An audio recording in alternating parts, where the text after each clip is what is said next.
예수님 이름으로 기도드렸습니다. 아멘. 하나님 말씀 요한복음 3장 5절입니다. 자, 다 같이 읽겠습니다. 시작. 예수께서 대답하시되 진실로 진실로 내게 이르노니 사람이 물과 성령으로 나지 아니하면 하나님의 나라에 들어갈 수 없느니라. 아멘.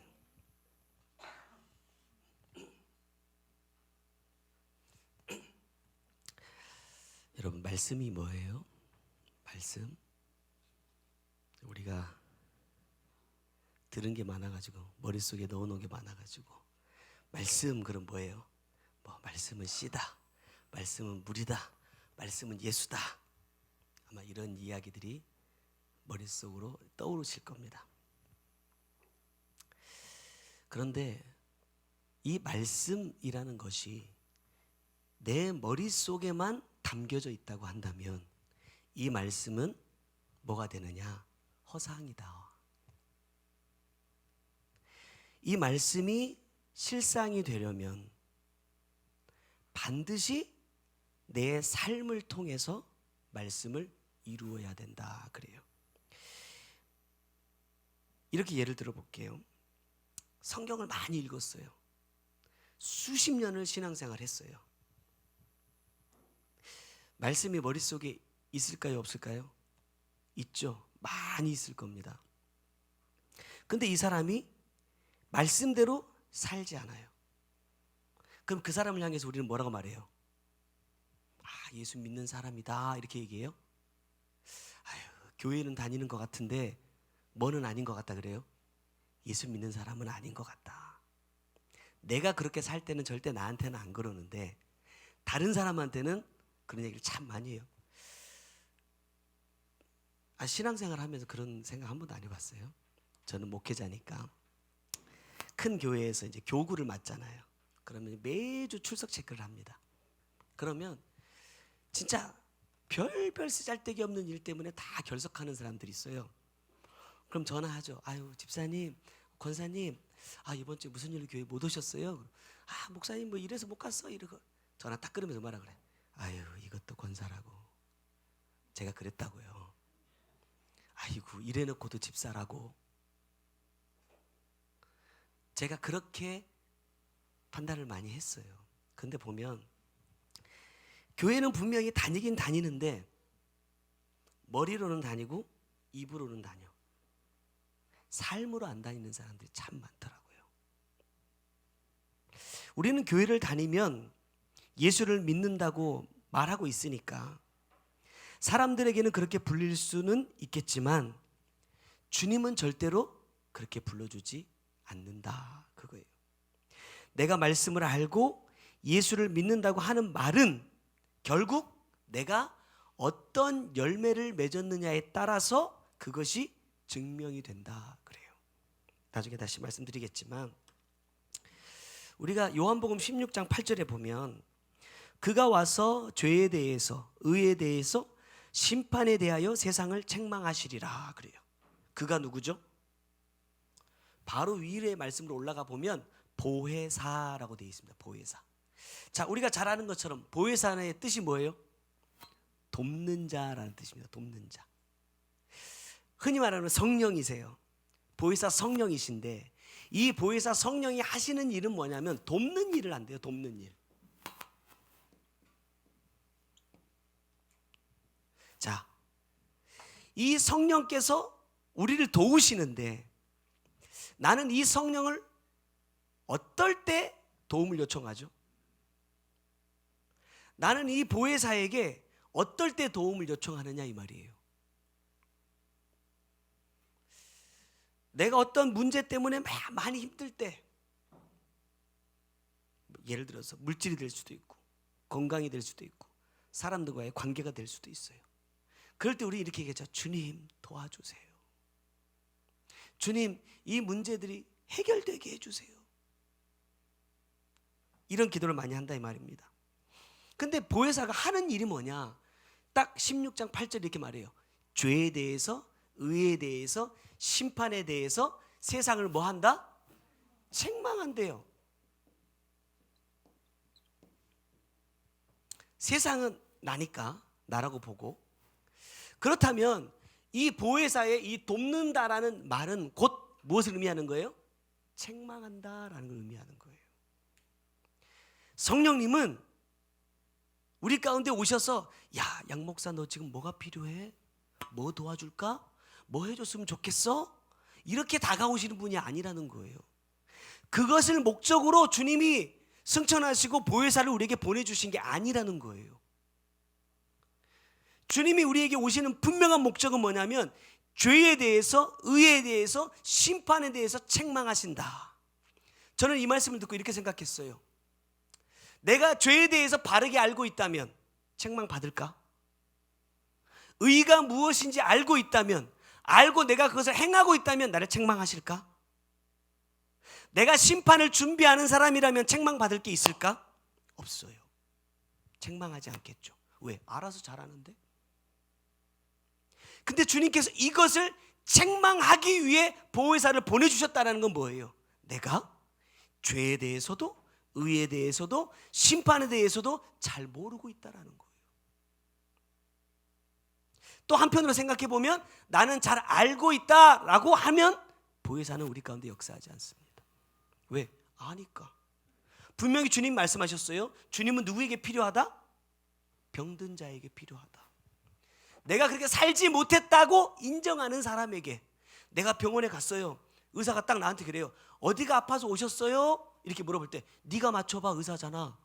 이렇게 뭐라 그럴까요? 아니 분명히 나는 어디가 아픈지 왜 아픈지 알려고 갔는데 의사 선생님들을 보니까 꼬치꼬치 캐물어. 어제 뭐 하셨어요? 뭐 하시는 분이에요? 뭐 드셨어요? 어디가 제일 아파요? 그거 당신이 맞춰야지, 의사니까. 그러면 안 돼요. 내 증상을 정확하게 이야기해주고, 내가 뭐 때문에 이렇게 아픈 것 같은지 내가 생각하고 있는 것들을 그대로 얘기를 해줘야 의사가 더 정확한 진단을 내릴 수 있어요. 주님은 우리의 중심을 다 아시지만 주님이 우리에게 요구하시는 건 딱 한 가지예요. 뭐? 나는 죄인입니다 라고 고백하기를 기다리고 계신다는 거예요. 나 안 아파요, 나 필요 없어요 하면 주님은 상관하지 않으신다. 그러나 내가 주님이 필요한 사람입니다 라고 인정하는 그들에게 어떻게 해요? 찾아와 주시잖아요. 많은 무리들이 예수님을 둘러싸고 있었어도 와, 예수 뭐 하나 보자, 오늘 어떤 표적이 일어나나 보자, 구경하는 사람들에게 역사 안 하셨어요. 멀찍이 서서 다윗의 자손이여 우리를 불쌍히 여겨달라 외치는 자들에게 찾아가 주셨어요.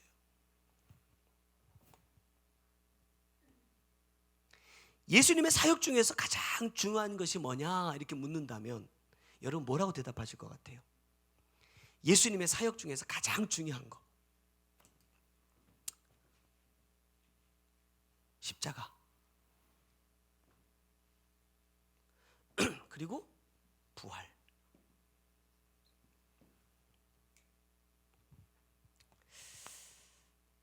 교회가 지키고 있는 절기들을 보면 보통 어떤 절기를 지키죠? 탄생, 성탄절, 그리고 부활절.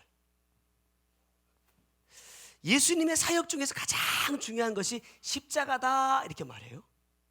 근데 고난주간이 있어요. 저에게 주시는 마음이에요. 주님께서 이렇게 말씀하셨어요. 야, 탄생에는 성탄절, 부활에는 부활절. 그래서 뭘 하죠? 행사를 해, 행사. 야, 주님이 우리를 위해서 오신 날을 기념하자. 주님이 부활하신 날을 축하하자. 그런데 주님이 이런 마음을 주셨어요. 야, 이 절기의 주인공이 누굴까? 이 절기의 주인공이 누굴까? 우리도 행사 좀 해봤잖아요. 자, 주인공이 누구예요? 정말 이 찬양과 이 율동을 주님께서 받기를 원하시는 마음으로 합니까? 아니면 내가 1등 해야 된다라는 마음으로 합니까? 솔직히 야, 주님이 나를 위해 부활하셨다는 것 때문에 행복해요? 아니면 1등 상금을 받아서 이거를 어디 가서 먹을까? 이것 때문에 행복해요? 주님 이런 마음 주셨어요. 야, 성탄절, 부활절에는 네가 주인공이고 고난주간에는 나만 주인공이더라. 무슨 말이에요? 고난주간 다가오면 우리 이렇게 얘기해요. 얼마나 아프셨을까? 얼마나 힘드셨을까? 얼마나 외로우셨을까? 누구? 주님. 나는요. 다른 거는 다 내가 참여해. 내가 주인공 노릇해. 근데 이 고난주간에는 주님은 어떻게 십자가를 지셨을까? 주님이 나를 이렇게 사랑해서 십자가를 져주셨네? 주님만 주인공이에요. 내가 이걸 질 생각은 안 해. 주님은요, 주님이 괴로운 게 뭐냐면 이 행사를 지켜보는 게 가장 괴롭대요. 내가 주인공이 아닌 행사를 지켜보는 게 가장 괴롭다. 저에게 주시는 마음이 그래요.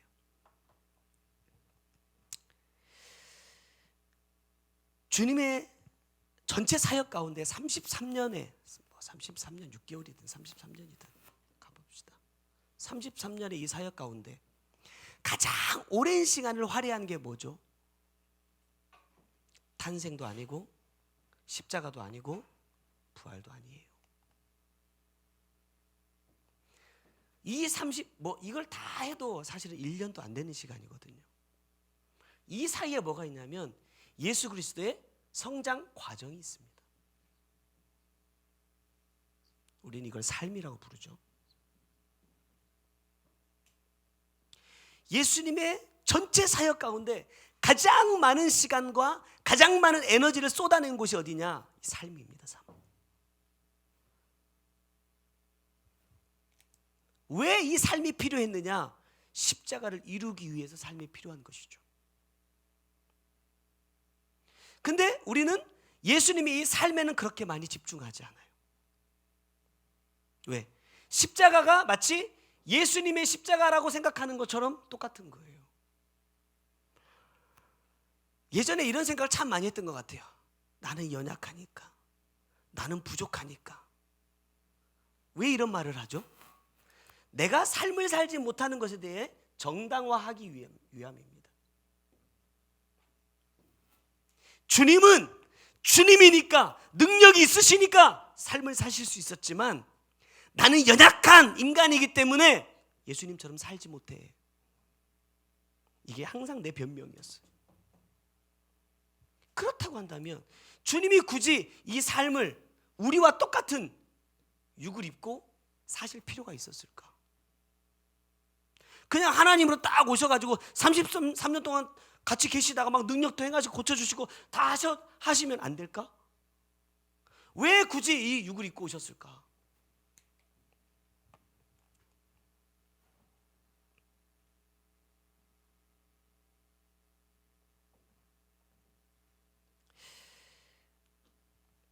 이 예수님의 삶에 대한 부분들을 우리가 중요하게 여기지 않기 때문에 사실 십자가도 부활도 실질적으로는 그렇게 중요하게 생각 안 씁니다. 왜? 결국 이건 다 예수님의 몫이거든요. 내가 가야 될 길이라고 생각하지 않아요. 말은 그렇게 해요. 근데 십자가를 지기 위해서 나는 어떤 삶의 과정들을 지금 겪어내고 있느냐 이 말이에요. 네가 진짜 십자가를 지기를 원한다면 나도 이 33년 중에 가장 많은 시간을 십자가를 지기 위한 준비의 과정으로 보냈는데, 네가 진짜 십자가를 지기 원한다면 너는 어떤 삶의 과정들을 지금 살아내고 있냐? 주님 우리에게 물으신다는 거예요. 또 한 가지를 얘기해 보자면 천국에 대해서도 그렇죠. 우리가 흔히 천국 얘기할 때 뭐 얘기하죠? 화려하고 좋은 거. 막 길에 금이 깔렸다, 막 집에 막 보석이 엄청나게 박혀 있다. 여러분, 천국에서 금이 무슨 의미가 있습니까? 천국에서 보석이 무슨 의미가 있죠? 그걸로 쇼핑할 수 있어요? 내 손가락 끼일 수 있어요? 다들 얘기하는 게 뭐냐면 집이 얼마나 크냐, 창고에 얼마나 많이 쌓였냐, 보석이 얼마나 박혔냐, 이런 거에만 관심이 있어.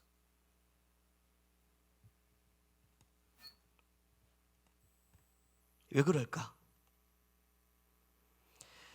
내 마음이 거기에 있기 때문에 그렇습니다. 내 마음이 천국에 있는 게 아니라 뭐에 있어요? 보석에 있어요. 금은 보화에 있어요. 여기에 있기 때문에 이걸 어디다 갖다 놓죠? 천국에 갖다 놓는 거예요. 여러분, 이런 거 없으면 천국 갈 의미가 없나요? 천국이 금길이 아니고 보석이 안 박혀 있으면 천국은 굳이 꼭 가야 되는 곳이 아닌가요? 천국에 왜 가려고 그래요? 천국 안 가면 지옥 가야 되니까?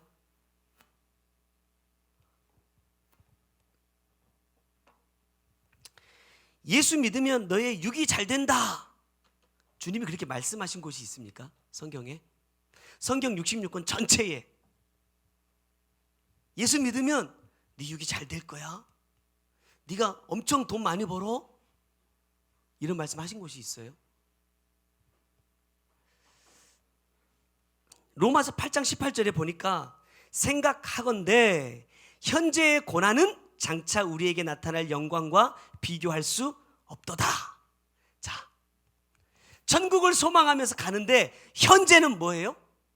고난이래요. 고난. 그럼 이 고난은 며칠 뒤에 사라져요? 며칠 뒤에 사라져요?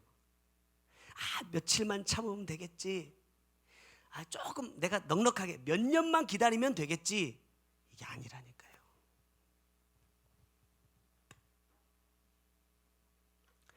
로마서 8장 13절로 보니까 너희가 육신대로 살면 반드시 죽을 것이로되 영으로서 영의 행실, 잘못 오타가 나온, 영으로서 육의 행실을 죽이면 살리니, 그래요. 육은요, 내가 천국에 가는 그날까지, 주님 앞에 가는 그날까지 뭐예요? 고난입니다. 왜? 매일 죽어야 되거든요. 매 순간 죽어야 되거든요. 그 고난을 통해서만 뭐예요? 천국을 소망할 수 있어요. 이걸 버리고. 그러니까 막 내가 살면서 힘들고 어려우니까 야, 이건 내가 천국을 가기 위한 고난이야, 그렇게 생각하세요?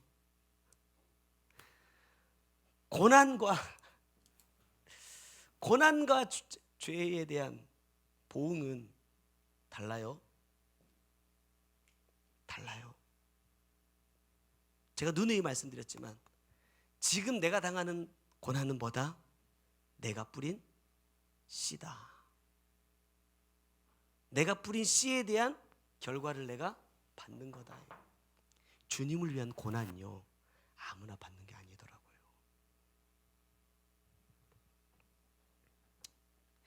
육신대로 산다는 것은 육의 것을 따라 산다는 것이고, 이 말은 육의 것을 구하고 육의 것을 바라는 자라는 말씀이겠죠. 주님이 이렇게 말씀하십니다. 사랑하는 자여, 네 영혼이 잘됨 같이 내가 범사에 잘되고 강건하기를 내가 간구하노라, 그래요. 여기서 이 잘된다라는 이 말이 무슨 말인? 성공한다, 부자된다, 출세한다, 이런 말이에요. 여기서 이 잘된다라는 이 말의 뜻은 뭐냐면 올바르게 가고 있다라는 뜻이에요. 자, 내 영혼이 잘된다라는 것은 내 영혼이 어디를 향해 가고 있다는 거예요? 천국을 향해서 올바르게 잘 가고 있다라는 거예요. 그것이 먼저 우선 되어야 뭐 할 수 있어요? 내 육도 함께 갈 수 있어. 범사가 잘 된다라는 이 말은 어떤 의미를 갖고 있냐면, 여러분, 죄 지으면 천국 갈 수 있어요, 없어요? 진짜요? 내 영혼이 잘 되면, 내 영혼이 정말로 올바른 길로 가고 있으면 범사에 너는 죄 짓지 않는다, 이런 뜻이에요. 강건하다라는 것은 야, 튼튼하다, 내가 능력 생겼다, 내가 세상에 힘이 있다, 이런 뜻이 아니라 죄를 이긴다라는 뜻이란 말이에요. 근데 우리는 어떻게 이 말씀을 받죠? 개업하면 개업집들의 이 문구 딱 해가지고 딱 갖다 붙여주고, 야, 집사님 신앙생활 열심히 하면 하나님께서 이 사업에도 복을 주실 거예요, 이러고 있다 이 말이에요. 하나님은 단 한 번도 그렇게 말씀하신 적이 없어요. 내 영이 정말로 주님만 바라보고 가고 있다면 너는 뭐 할 수 있는 자가 된다? 죄를 이기는 자가 된다 이랬어요. 내가 죄를 이기지 못하고 있다는 것은 내 영혼도 어디를 향해 못 가고 있다는 얘기예요. 천국을 향해 못 가고 있다는 얘기예요. 그러니까 보혜사가 뭘 하셔야 돼요? 죄에 대해서, 의에 대해서, 심판에 대해서 책망하실 수밖에 없는 거죠. 뭐 하라고? 내 영혼이 잘 되라고. 너 잘 먹고 잘 살아라가 아니라 내 영혼이 잘 되게 하기 위해서 보혜사는 끊임없이 나를 뭐 하신다? 책망해 주신다. 책망한다니까 막 두드러 패가지고 막 이런 게 아니라 올바른 길로 이끌어 주신다라는 거예요. 근데 나는 뭐죠? 아니에요 주님, 나는 이거 좋아요. 이거 보석도 좋고 금도 좋고 금은 보아 성공도 좋고 나는 가고 싶은데 보혜사는 자꾸 이쪽으로 끌고 가니까 나 저쪽으로 가야 되는데 이러고 앉아있다 이 말이에요. 그러니까 괴롭지. 우리가 지난주에 그리스도 예수의 마음이라는 제목으로 말씀을 나눴어요. 여러분, 주님의 마음이 뭐예요? 제가 진짜 그래요. 살면 살수록, 말씀을 받으면 받을수록 주님의 마음이 뭘까? 이게 너무너무 궁금한 거예요. 왜? 진짜 이 말씀을 봐도 주님의 마음을 다 모르겠더라고. 지난주 말씀으로, 빌립보서의 말씀으로 보면 이렇죠. 창조주의 자리를 포기하면서까지 내 영혼을 구원해주고 싶어하는 것이 뭐다? 주님의 마음이다. 여러분, 그냥 이 목사 자리 내려오는 이런 거 아니에요. 집사님 뭐 사업 이것 뭐 접는 이런 거 아니에요. 창조주라니까, 창조주. 우리는 세상에서 조금만 높아져도 더 올라가려고 어떻게 하죠? 아랫사람들을 밟아. 왜? 밟아야 올라가니까. 험담해야 되고 뒷담화해야 되고 내 편 만들어야 돼. 근데 주님은 가장 높은 창조주의 자리에서 내려왔어요. 뭐 때문에?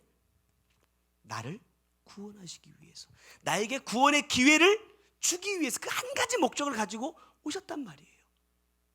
내가 진짜 그 주님의 마음을 알고 있느냐라는 거예요. 내가 주님의 마음을 모른다는 것은 내가 알고 있는 말씀이 지식으로 내 머릿속에 남아있을지는 모르겠지만 그것은 생명이 없는 죽은 시다. 저는 고등학교 때 농업이라는 과목을 들었어요. 농사를 안 지어봤지만 이 농업을 배웠기 때문에 농사를 조금 알아요. 옛날에 그렇게 했대요. 소금물을 타서 벽실 위에다 쫙 뿌려.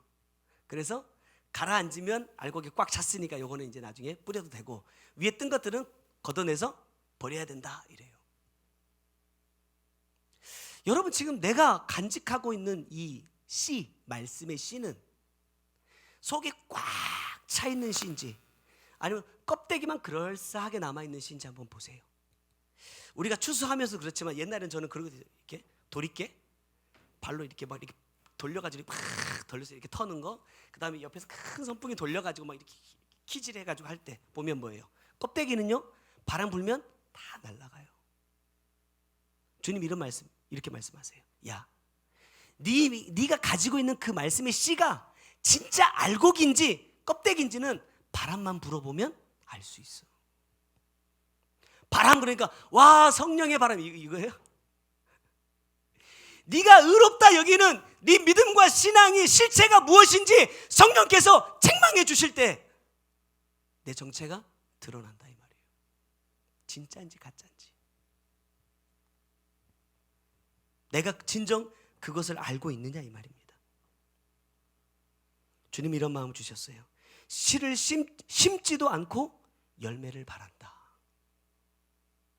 씨를 심지도 않아. 들고 있어. 그러면서 야, 네가 빨리 커서 내가 먹을 수 있는 열매가 돼야 될 텐데 이러고 있어. 그런 법은 없잖아요. 오늘 주님은 니고데모와의 대화를 통해서 우리가 잘 아는 거듭남이라는 것에 대해서 말씀을 해주십니다. 결론부터 말씀을 드리면 칠판 지우개 좀 사야겠다. 결론부터 말씀드리면 뭘로 거듭나야 돼요?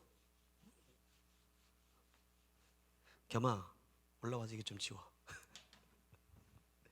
자, 뭘로 거듭날 수 있어요? 물과 성령은 뭘 의미하죠? 물과 성령은 뭘 의미해요? 자, 물과 성령 이러니까 우리가 또 이렇게 나올 수도 있어.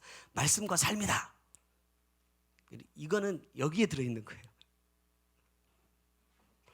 저에게 주신 결론은 뭐냐면 물과 성령은 예수와 그리스도다 이래요.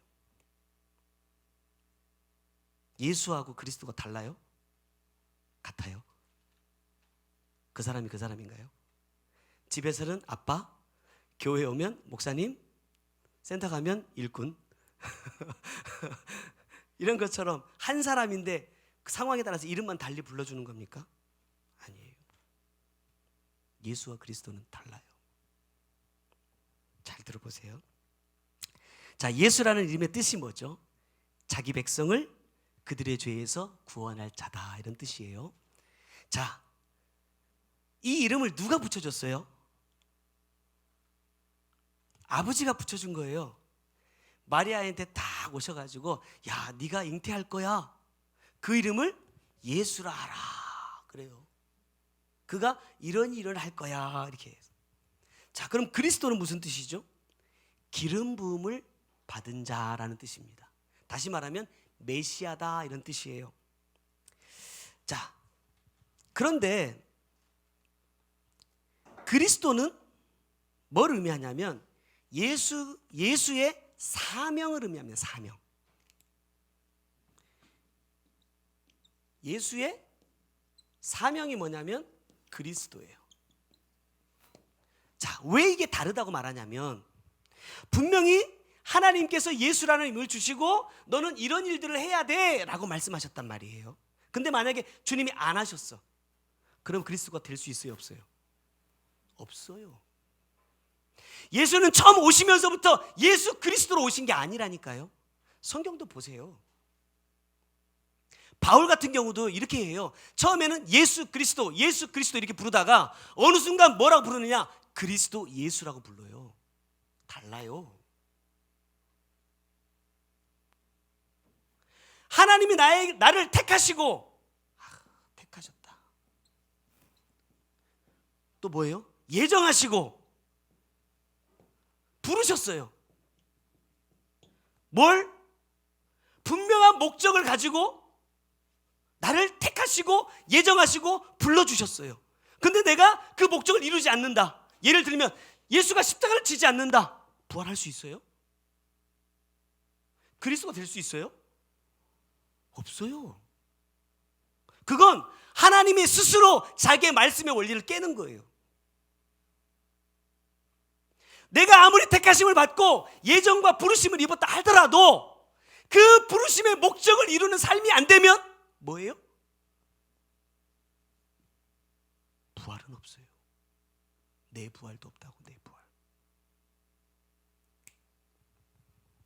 근데 우리는 어떻게 생각하느냐? 십자가에 예수만 죽여. 아, 예수님이 십자가 졌으니까 내 모든 죄는 해결됐다. 나는 더 이상 할 게 없어. 그 예수를 내가 믿었으니까 나는 뭐 받았다? 구원 받았다. 이따 말씀 보세요. 구원 받은 것인지. 만약 예수님이 십자가를 지지 않고 부활하지 않았다면 그리스도라고 절대 불려질 수 없습니다. 예수도 그래요. 예수도. 근데 나는 창조주이신 분이 인간의 몸을 입고 이 땅에 오셨는데 사명 감당 안 하면 그리스도가 안 되는데 나는요. 그리스도가 뭐예요? 결국 부활이잖아요. 부활. 근데 나는 뭐예요? 예수 혼자 다 죽여버리고 내가 죽었대. 주님이 부활하시니까 나도 부활했대. 그럼 뭐하러 네 십자가를 지라고 했을까요? 그리스도의 고난에 동참하지 않으면 부활의 영광에 갈 수 없다고 왜 말씀하셨을까요? 얼마나 아프셨을까? 이게 동참하는 겁니까? 아니에요. 아니에요.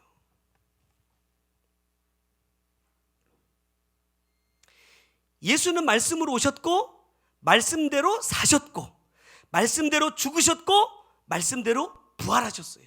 그 결과 받은 이름이 뭐냐? 그리스도입니다. 그리스도. 주님은 오늘 저에게 이렇게 말씀하십니다. 물은 씨고 성령은 열매다. 복잡해지죠. 자, 물은 씨고 씨, 성령은 열매다. 우리가 많이 들었지만 다시 한번 들어보세요. 이 씨를 심었어요. 내가 잘 자라나서 열매를 딱 맺어요. 그럼 이 열매가 있는데 이 열매를 딱 갈라보면 이 안에 어떤 씨가 들어있다고요? 내가 심은 씨가 들어있다고요. 이래야 된다 이 말이에요. 물과 성령이라는 것은 내가 이 말씀의 씨를 받았다면 누구처럼? 예수 그리스도의 삶으로 그대로 따라가면 주님께서 맺었던 열매 뭐죠? 부활.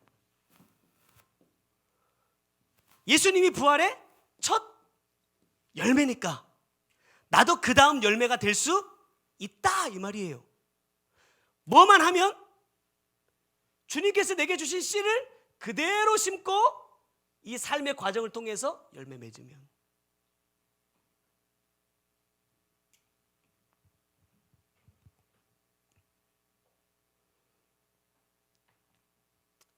나도 내가 맺은 열매 속에 내가 주님께로부터 받은 씨가 없다면 3절 말씀에 이렇게 얘기하죠. 3절, 오늘 본문 3절에 보니까 예수께서 대답하여 이르시되 진실로 진실로 내게 이르노니 사람이 거듭나지 아니하면 하나님의 나라를 볼 수 없다 그래요. 아무리 예수라는 이름을 받았어도 그 이름에 합당한 삶을 살지 않으면 그리스도가 될 수 없는 것처럼 나도 주님께 택함을 받고 부르심을 받았을지라도 주님의 택하심과 부르심에 합당한 삶을 살지 않으면 천국에 가도록 허락하지 않는다. 왜냐? 주님이 이렇게 말씀하셨잖아요. 요한복음 13장 15절에 내가 너희에게 행한 것 같이 너희도 행하게 하려 하여 본을 보였다. 이게 육신을 입고 오신 이유입니다. 에베소서 2장 10절에도 이렇게 말해요. 우리는 그가 지으신 바라 그리스도 예수 안에서 선한 일을 위하여 지으심을 받은 자니 이 일은 하나님이 전에 예비하사 우리로 그 가운데서 행하게 하려 하심이니라. 믿어라 이게 아니에요. 믿기만 하면 돼 이게 아니에요. 뭐하게? 행하게 하려고. 뭐를? 예수 안에서 선한 일을 행하게 하려고 나를 예비하셨대요. 맞습니까? 그게 나를 만드신 이유예요. 근데 내가 행하고 있는 선한 일은 뭡니까? 지난주에 행위책에 대해서 잠깐 얘기했어요. 자, 행위책은 항상 펼쳐져 있어요. 심판대 앞에 항상 책이 잘 그릴 수 있을까 모르겠다. 쫙 이렇게 펼쳐져 있습니다.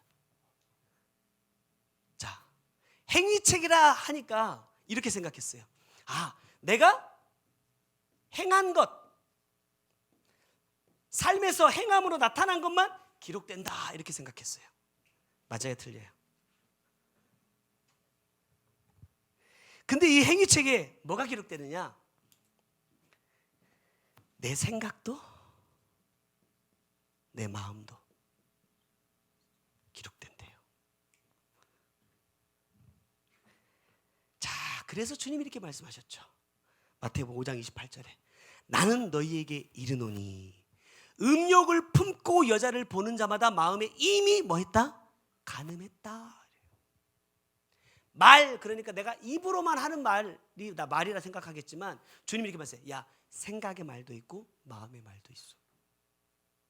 우리는 영이 있는 사람들이기 때문에 굳이 내가 집사님한테 말하지 않아도 내 속으로 아이고 진짜 이러면 이미 저 영은 어떻게 돼요? 타격을 받는다 이 말이에요. 그러니까 그것도 쉽게 말하면 육, 혼, 영의 모든 행위가 여기 다 기록된대요. 나 누구 때리지 않았어. 나 나쁜 짓 안 했어. 나 누구 해코지 안 했어. 그래서 안심하기는 이르다. 안심할 수 없다. 왜? 다 기록돼요. 어떤 의미에서 보면 주님의 입장에서는요, 육의 죄보다는 영의 죄를 더 크게 여기십니다.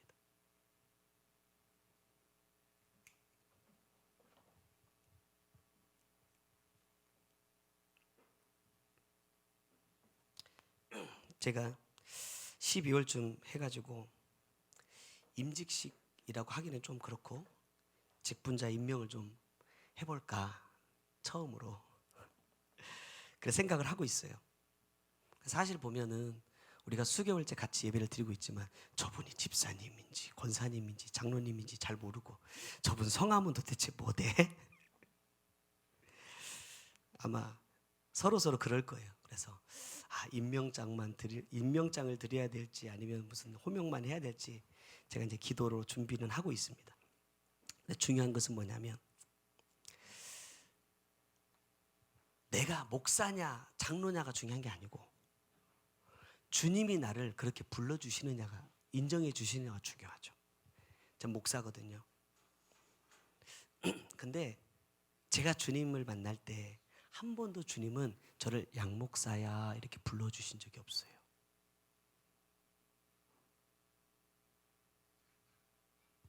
그렇게 불려지고 싶지도 않고 내가 주님 앞에 듣고 싶은 말은 딱 하나입니다.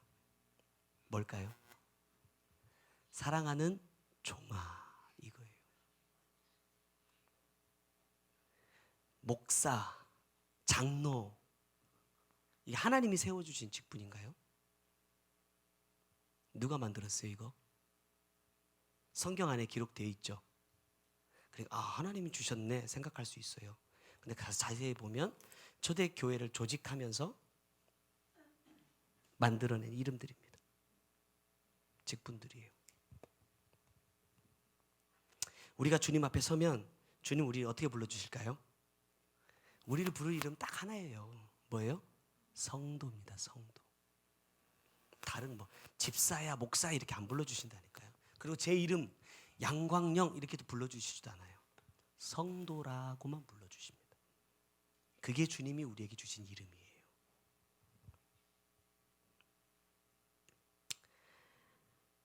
주님은 오늘 물과 성령으로 나지 않으면 하나님의 나라에 들어갈 수 없다고 하십니다. 3절에 거듭나지 아니하면 그랬는데 여기서 이 거듭난다라는 말은 다시 태어난다라는 의미죠. 근데 더 핵심이 되는 의미가 뭐냐면 위로부터라는 뜻을 갖고 있어요. 거듭난다 이 말은 위로부터 이런 뜻을 갖고 있어요. 다시 말하면 하나님께로부터 이런 의미가 되겠죠. 이 말씀은 하나님께서 창조하신 사람의 모습으로 돌아가지 않으면 이라는 뜻이에요.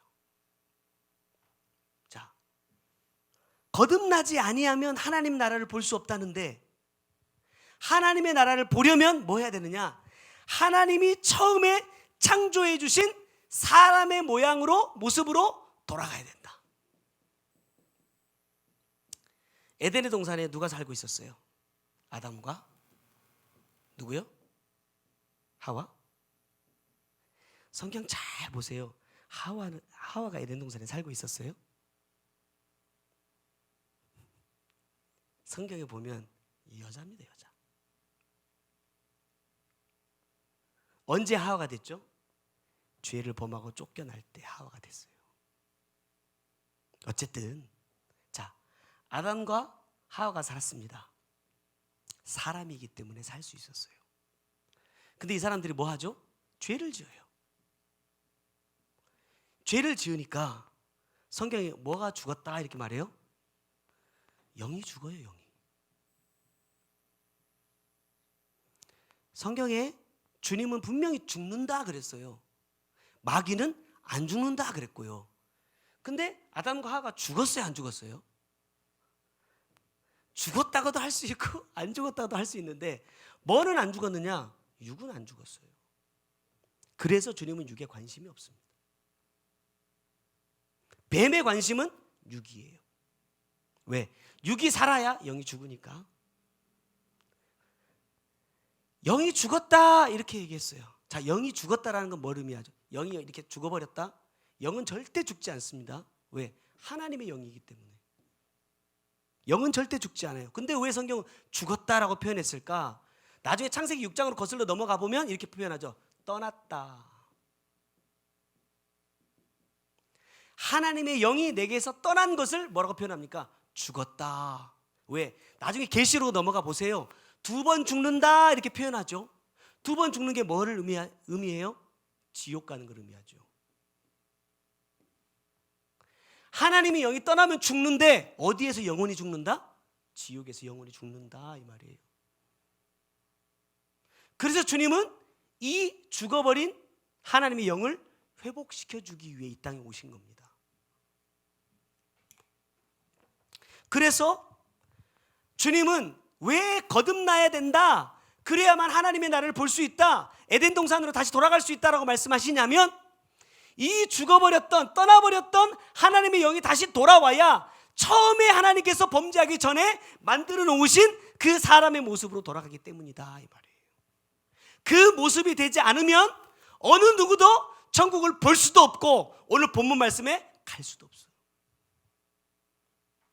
여러분, 많은 은사자들이 천국과 지옥을 봐요. 이게 되지 않은 사람은 다 가짜입니다. 저도 주님이 많이 보여주셨지만 가짜예요. 왜? 난 아직 사람이 못 됐기 때문에.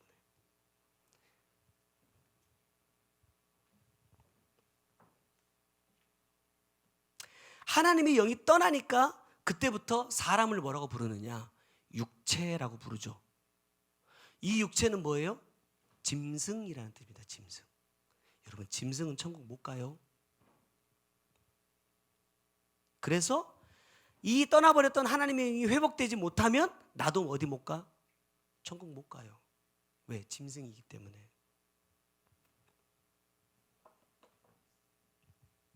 그래서 예전에 말씀 나누면서도 그런 말씀 드렸죠.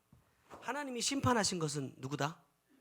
하나님은 사람을 심판하지 않습니다. 왜?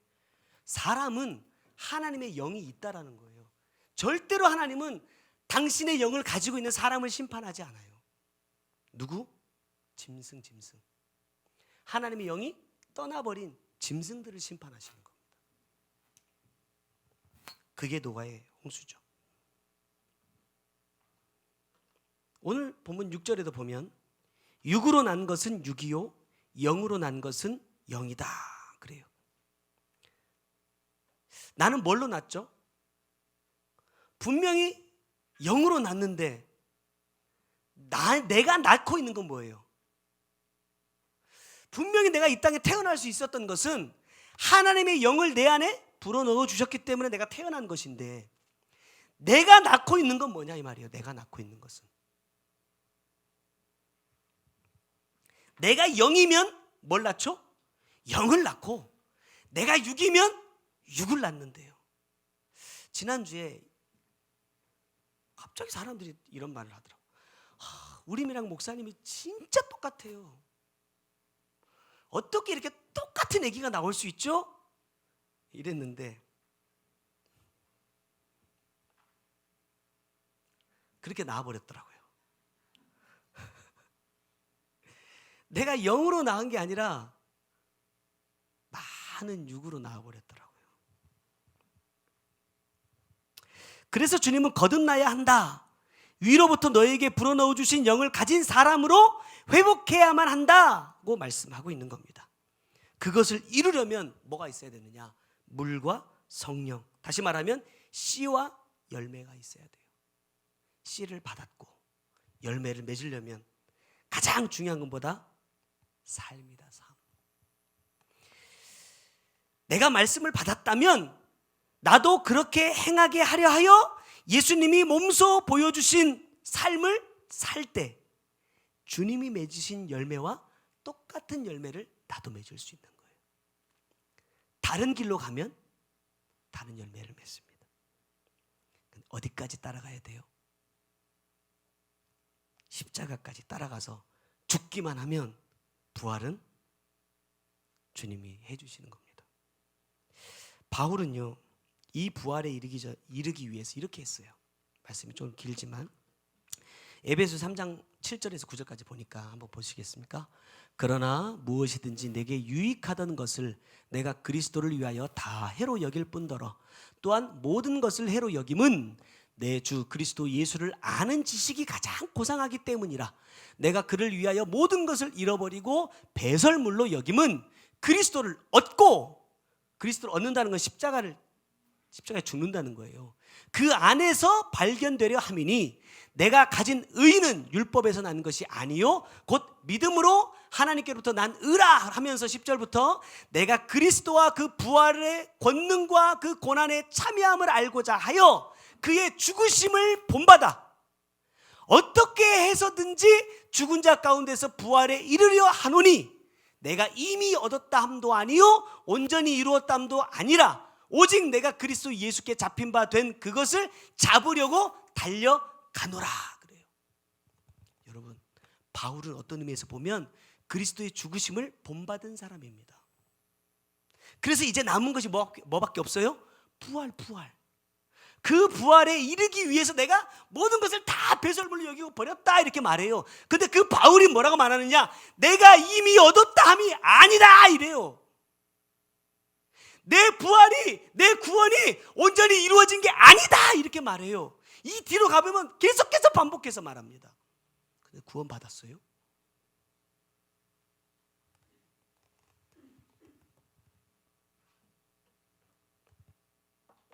얼마나 많은 사람들이 구원 받았다고 말하는지 몰라요. 바울도 이 부활에 이르려고 하는데 나는 아직 못 얻었다 이래요.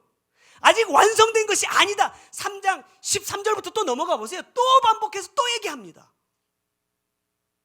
아니래요. 그것을 이루기 위해서 나는 마지막까지 뭐해요? 달려갈 길을 가요.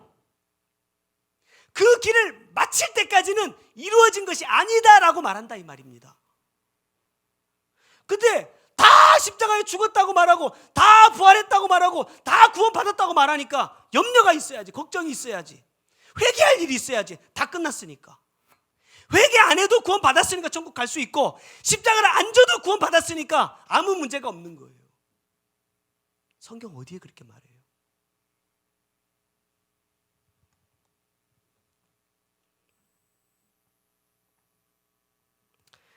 하나님이 가장 중요하게 여기시는 것은 사실 뭐냐? 열매가 아니라 과정입니다. 과정. 여러분, 달란트 받은 사람들이 와가지고 달란트를 주니까 와 5개 줬는데 5개 남겼다고 그것 때문에 기뻐했어요? 그 사람들 칭찬할 때 뭐라고 말했어요? 착하고 충성되다 이렇게 말했어요. 이건 뭘 칭찬한 거예요? 남긴 걸 칭찬한 게 아니라 남기기까지의 그들의 삶을 칭찬하신 거죠.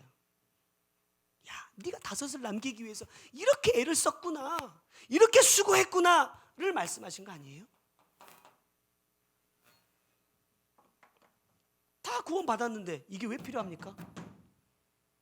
구원 다 이뤘는데, 교회만 가면, 교회에다 내 이름만 써놓으면 구원 받았는데 왜 필요합니까 이게? 나도 솔직히 그렇다고 말하면 나 이거 교회 안 해요. 나 이거 팔아버리고 집 팔아버리면 나 돈 많은 사람이거든요. 나 그거 먹고 나 평생 살 수 있어요. 내가 조금 아꼈으면 우리 자식들도 먹고 살 수 있어. 그런 거 아니라는 거예요. 주님은요, 너 왜 다른 사람보다 많이 못 남겼어? 이런 것 때문에 책망하지 않으셨어요. 야, 저 사람은 5 남겼는데 왜 너는 2밖에 안 남겼어? 말씀하지 않았어요. 5 받은 사람이 5을 남기든 2 받은 사람이 2를 남기든 주님은 똑같이 칭찬하십니다. 뭐 할 필요 없어요? 다른 사람 볼 필요가 없어. 다 각자에게 몫이 있는 거예요. 내게 주신 몫만 잘하면 돼. 집사님 똑바로 하세요, 잘하세요 말할 필요도 없고, 사모님 그렇게 하면 안 돼 이렇게 말할 필요도 없어. 사실은 참느라고 힘들어서 그렇지. 내가 다른 사람이 뭘 하든지 다른 사람이 어떻게 하든지 궁금할 필요도 없어요. 뭐만 보면 돼요? 주님만 보면 돼. 주님이 나에게 무엇을 주셨는지, 내가 지금 잘 남기고 있는지, 내가 뿌린 것들이 잘 자라고 있는지 내 심령만 보면 돼. 내 심령만. 근데 자꾸 딴 데 본다 이 말이에요. 내가 받은 씨가 참 씨, 요한복음 1장에 보니까 참 빛이라 이렇게 얘기했어요. 참 씨고 내가 걸어온 삶이 예수님께서 가르쳐 주신 길이라면 많고 적음을 떠나서 내가 맺은 열매 안에는 반드시 주님이 주신 씨가 들어있다. 만약에 그 씨가 아니라면 나는 씨를 잘못 받은 거예요.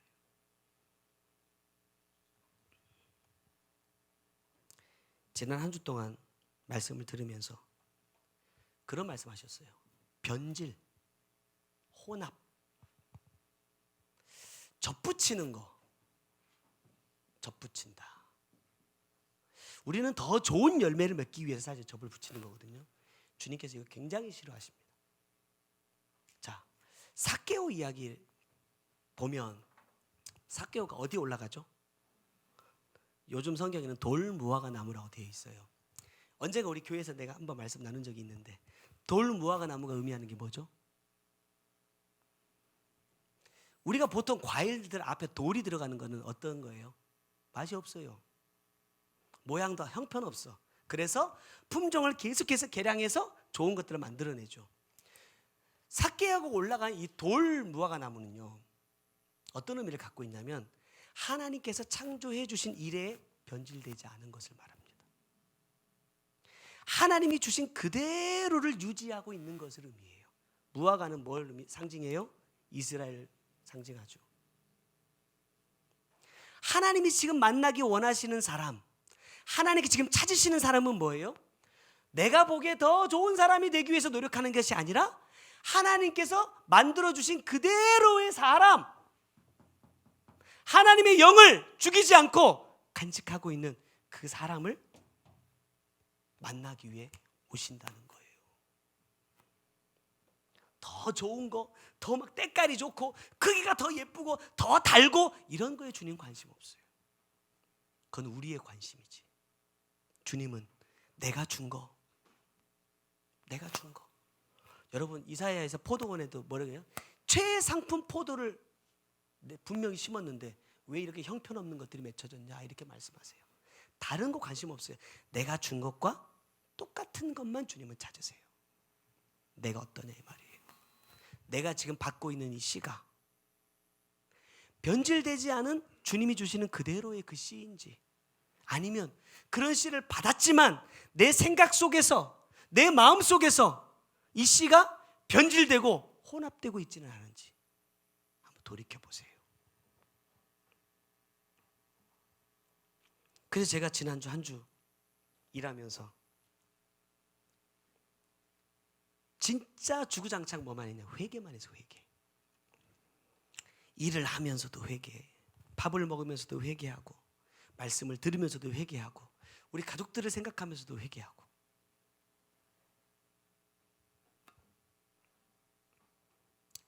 물과 성령으로 난다. 딱 한 가지만 기억하시면 됩니다. 내가 뿌린 씨의 열매를 거둔다. 나는 죽은 씨를 가지고 있는지 생명을 품은 씨를 가지고 있는지를 보시고, 죽은 말씀, 변질되고 혼합돼 버린 말씀 가지고 생명이라 여기고 있지는 않은지, 또 나는 씨를 뿌려놓고 방치하고 있는 자는 아닌지 돌아보시고, 내가 받은 씨가 정말로 진짜 씨라고 한다면 예수의 삶을 통해서 열매를 맺기 위해서 여러분 반드시 뭐 해야 돼요? 삶으로 이루셔야 됩니다. 그 방법 외에는 없어요. 하나님께서 우리에게 주신 방법이 이거 외에는 없어. 우리에게 주신 구원의 이름이 예수밖에 없는 것처럼 예수가 걸으셨던 그 삶만이 구원을 이룰 수 있는 유일한 정답입니다. 그 외의 모든 것은 뭐예요? 오답이에요. 사람들이 볼 때는 정답이라고 말할 수 있어요. 성공했다, 잘됐다, 복받았다, 은혜 받았다 말할 수 있지만 주님은 그런 거에 관심 없습니다. 주님의 관심은 오직 내 안에 예수가 있냐, 이거에만 관심이 있어요. 저와 여러분이 그 예수를 우리의 삶을 통해서 이루어가는 복된 자들이 다 되시기를 바랍니다. 기도하겠습니다. 사랑의 주님, 위로부터 나지 아니하면 하나님의 나라를 볼 수 없다 말씀하셨습니다. 물과 성령으로 나지 아니하면 하나님의 나라에 들어갈 수 없다 말씀하셨습니다. 물이 무엇인지, 성령이 무엇인지, 위로부터 나는 것이 무엇인지 알지 못하여서 내가 보기에 좋은 열매들, 내가 보기에 좋은 삶으로 진행하며 여기까지 왔습니다. 주님,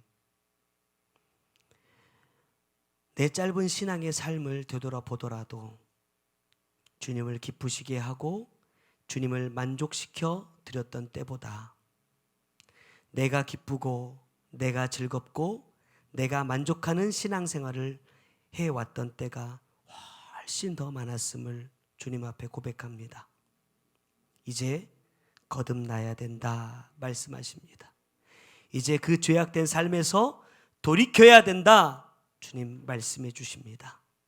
우리 모두가 내가 보기에 좋은 것을 먹고 내가 보기에 좋은 삶을 살고 내가 보기에 좋은 열매들을 맺어왔다면 이제 바울처럼 이 모든 것을 배설물로 여기고 버릴 수 있는 믿음을 우리에게 허락하여 주옵소서. 오직 내가 그리스도와 함께 고난에 동참하여 부활에 이르기 위해서 내가 이제껏 이루었던 모든 것을 배설물로 여기고 버렸다라고 말하는 이 바울의 고백 뒤에도 나는 부활을 이룬 것이 아니라 나는 구원을 얻은 것이 아니라 아직도 이루어가고 있다라고 다짐하는 이 바울의 외침이 내 고백이 되게 하여 주옵소서. 구원받았다고, 하나님의 나라에 갈 수 있다고, 나는 하나님의 백성이라고 착각하며 살다가 주님 오시는 그날에 지옥에 던져질 수밖에 없는 어리석은 자가 되지 않게 하시고 하나님, 내가 죽여버린 하나님의 영을 회복하고 하나님의 나라에 다시 갈 수 있는 그러한 사람이 되기를 원합니다. 주님, 역사하여 주옵소서. 귀한 예물 주님 앞에 드립니다. 하나님, 이 예물들 위에 복의 복을 더하시고 사랑하는 주의 자녀들 생명과 같은 이 귀한 예물 주님 앞에 드릴 때에 땅에 헛되이 쏟아져 버리지 않도록 주님 도와주시고 이 모든 물질이 하나님 주님의 나라에 쌓일 수 있도록 주님이 기뻐하시는 곳에 물질들이 쓰여지게 하시고 영혼 구원의 목적을 위하여 이 물질들이 꼭 쓰여질 수 있도록 주님 역사하여 주옵소서. 지금은 우리 구주 예수 그리스도의 은혜와 아버지 하나님의 크고 놀라우신 사랑과 성령님의 감화 감동하시고 역사하시며 보호해 주시는 귀한 은혜가 물과 성령으로 거듭나 하나님의 나라에 꼭 들어가는 자 되기 원하는 주의 사랑하는 성도들 머리 위에와 그들의 가정과 사업과 삶의 모든 터전 위에 이제로부터 영원토록 함께 계실지어다. 아멘.